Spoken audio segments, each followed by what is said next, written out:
2-0. I guess the 10 turnovers and first still gets to a little. Just kind of how are you balancing that early on in the season? Yeah, right now I just feel like it's a little bit of a black eye on what's been, in my opinion, pretty clean offensive football. I mean, we're playing well, doing a lot of good things. It's just, but you can't ignore those things. Like you can't just act like they're not happening. So trying to address them in the right way and get them fixed. And, luckily we've been fortunate that they haven't cost us a game yet, but we came pretty close, and we got to get them fixed because at some point it will catch up to us. With Jake, I mean, some of those throws are coming in the opposing territory, I guess the majority of them. So you feel like he's just trying to do too much at times? What are you seeing in those? Yeah, absolutely. He just, we have this conversation all the time. It's, he's a guy that he's got a little bit of a gunslinger mentality, which is why we love him. He's not afraid to put a ball in there because he knows he can. But at the same time, he's just having a conversation and making sure I'm trying to make the play. He tries to make a play a little too much at times.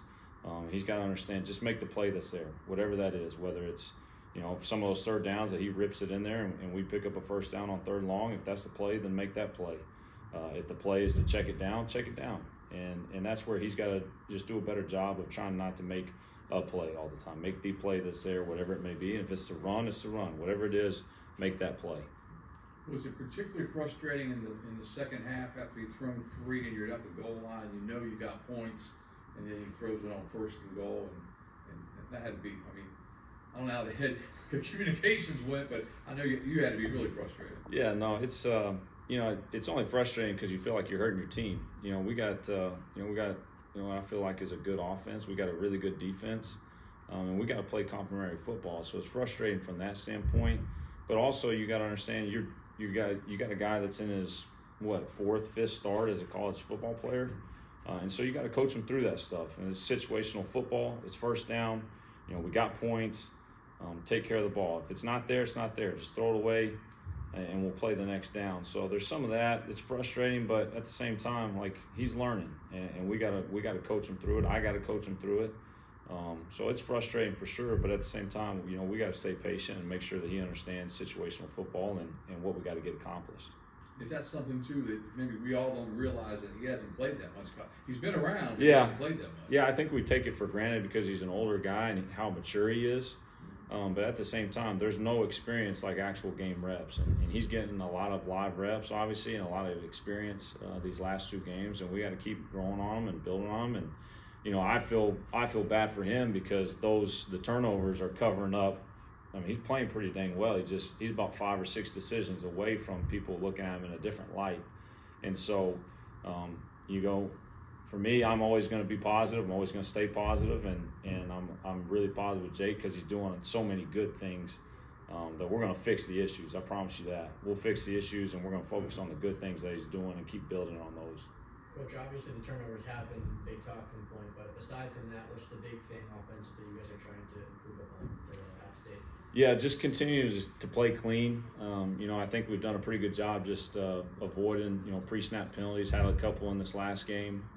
Then it happens, but we got to eliminate those because anytime we can stay on schedule, and what I mean by that is stay, in front of the chains, not get in a second long situation, we've moved the ball really well. And so just continue to play clean, eliminate the turnovers, obviously. We're doing a really good job in third down football right now, converting at a high rate. So just trying to focus on those things. Like I said, we're doing a lot of good things. We're running the ball effectively.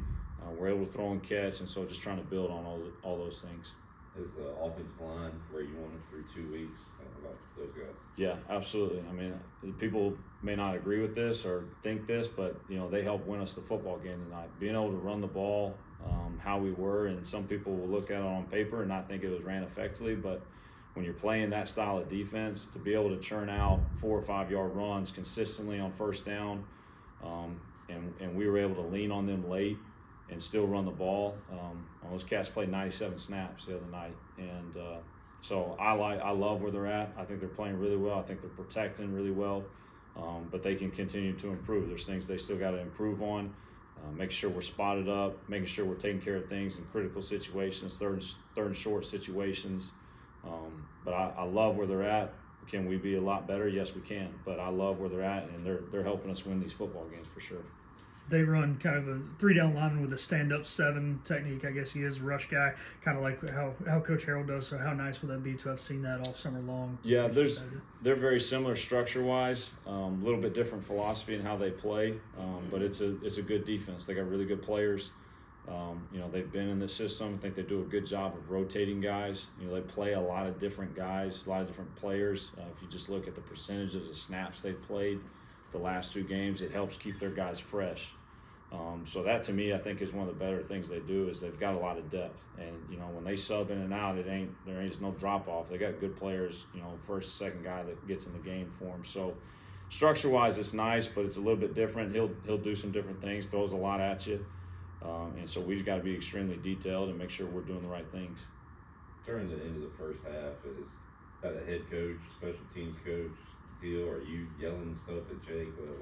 What's your role there? No, that's a total team breakdown. That's everybody from the top down, players, us. Just again, it goes back to situational football, and again, you got a lot of people doing this for the first time together, and so it falls on me. It falls on everybody involved, and we got to be clean. We got to have our guys ready for that situation, and we got to do a better job. And it comes up again, we'll be able to execute how we're supposed to. How happy are you with the explosive plays y'all generated though through 2 games? Yeah, that to me, that's we've been fortunate. With the turnovers, that's how we've won these last 2 games. Is just being able to generate explosives, and that's it's encouraging, but also frustrating because that if you eliminate those turnovers with the difference we've had in explosive plays, neither one of these games were really close. Especially this last one. We left 21, 24 points off the board simply off of turnovers. When you look at the explosive play battle, I think we were around 12, which is about what we trying to shoot for, and I think Old Dominion had about 4. So that's a credit to Blake and those guys. They're going to eliminate explosives, and we got to keep creating them, and it's going to always give us a chance to win. Sounds like it'll be a big crowd Saturday. How can we know the defense can feed off that? How can an offense feed off that if y'all get rolling? Yeah, when we get rolling, it's pretty fun when a crowd can get involved when we start scoring. Quickly. But I'm excited to see it. We got the best fans in the country. Just the support, even up at Old Dominion, half that stadium was purple, and our guys felt that. And so, to be able to come back home in front of a great crowd, we got to make sure we do a good job of just focusing on what we're supposed to do. Our job is in between the white lines and go play clean football and go score points. So that's our focus. But trust me, anytime you can go score in front of a full stadium, it's fun. How much was Jamie Spahn able to go this week in practice? We'll see. He got everything checked out. We'll see as it goes. But yeah, I think he's a guy that we'll have hopefully back here sooner rather than later. And how about Chase? We saw him on the field. Has he got like a lingering deal, or is he 100%? How's he doing right now? No, Chase is good. It's just working him back in. He was kind of like those guys the first game. I think he was just, trying to do a little too much. But no, he's fine. He's just working himself back into shape. You missed that time of camp. There's just a little bit of acclimation period that he's still going through, but he's fine. Anything else for Coach? Thank you, Coach.